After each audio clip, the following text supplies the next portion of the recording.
according to Neil Swide website www.bostonglobe.com. If the president truly wants to make America safer, he should target actual dangerous criminals. In this time of alternative facts, consider an alternative path President Trump might have chosen for cracking down on immigration, one that would have delivered the poll-obsessed president a reality far more to his liking: the Trump administration's initial travel ban, which ensnared legal green card holders and targeted 7 Muslim-majority countries whose citizens have demonstrably not been the source of our terrorism problems here, was a mess. The new ban, which a federal judge in Hawaii put on hold on Wednesday, isn't a whole lot better. Rather than completely rethink the policy after the courts rejected it, the Trump team merely tinkered with it, such as removing Iraq from the list of covered countries. The smarter approach would be to focus on deporting people who have already proved themselves dangerous criminals. And the good news is we already know who they are.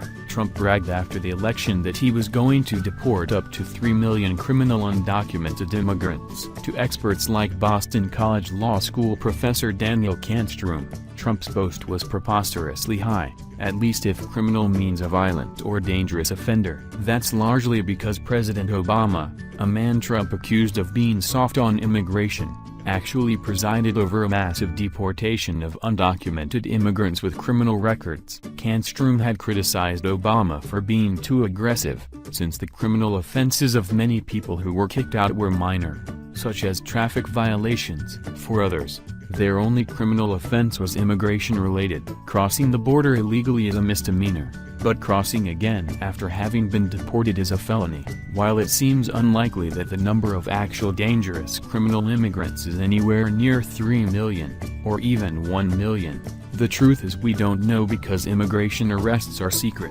However, the number is not zero. Readers of the Globe know this thanks to the dogged work of my former colleague Maria Sacchetti. Her 2012 investigation was packed with cases of illegal immigrants who had been convicted here of murder, rape, or other heinous crimes, but who were then quietly released, often with no notice given to victims. Many of them went on to commit new crimes. U.S. officials had released these criminals because they felt they had no choice.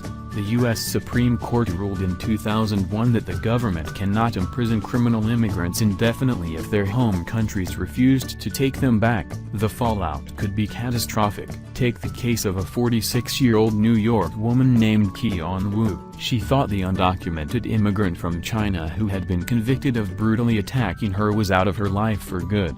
3 years later, he reappeared, bashing her head with a hammer and cutting out her heart and a lung with a knife. Shining a light on a shadowy system, the Globe noted that the Immigration and Customs Enforcement (ICE) agency had over 4 years freed thousands of immigrants convicted of heinous crimes. Many of them had been given shorter sentences in expectation of deportation that never happened. When the Department of Homeland Security refused to reveal the names of those who'd been released, the Globe went to court and eventually won. The reporting drew the attention of Congress, which demanded additional figures from ICE. Last year, U.S. Senator Chuck Grassley wrote to the FBI to express his disgust that 121 criminal undocumented immigrants released between 2010 and 2014 were subsequently charged with 135 homicides. In addition, the Iowa Republican wrote, of the 36,007 criminal aliens released from ICE custody in 2013, 1,000 have been reconvicted of additional crimes. But which countries were the biggest offenders in refusing to take back these criminals? They're actually nowhere to be found on Trump's travel ban. Consider Vietnam. Between 2012 and early 2016, the United States released 1,564 criminal immigrants after Vietnam wouldn't take them back. That's more than double the combined total from all 7 Muslim-majority countries covered by Trump's initial ban. If you take the total from those 7 Muslim nations and combine it with the number from Trump's other bogeyman, Mexico, it's roughly comparable to the 1,121 released felons just from Laos. Cuba was the jackpot, refusing during that period to take back 4,550 criminals who were later released onto U.S. streets. And Syria? In that same period, the U.S. government released exactly 8 Syrians because their home country would not take them back. That figure, incidentally, is less than many countries the Trump administration seems to view as friends,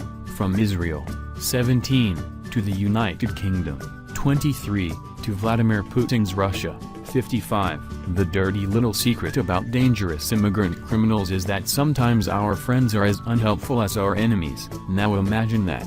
Instead of fear-mongering, Trump and his team had simply taken the list of released immigrants that the globe went to court to get and started rounding up every violent felon on it.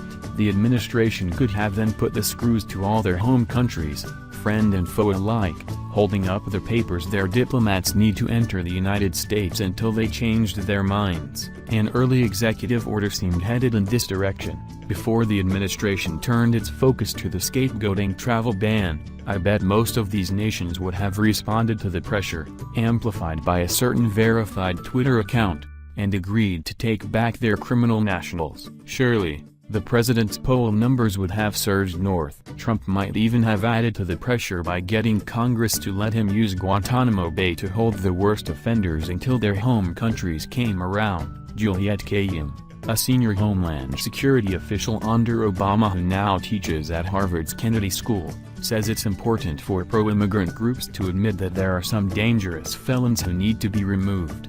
But she argues that Trump's approach, which fails to distinguish between violent immigrants and immigrants who pose no threat to others, will only make this country less safe. With limited government resources and a new, understandable reluctance by peaceful immigrants to help law enforcement find the bad actors hiding in their communities, Kayyem says that what you're actually going to see is the pool of violent criminals here will expand. If that happens, the president will have a lot more than poll numbers to worry about.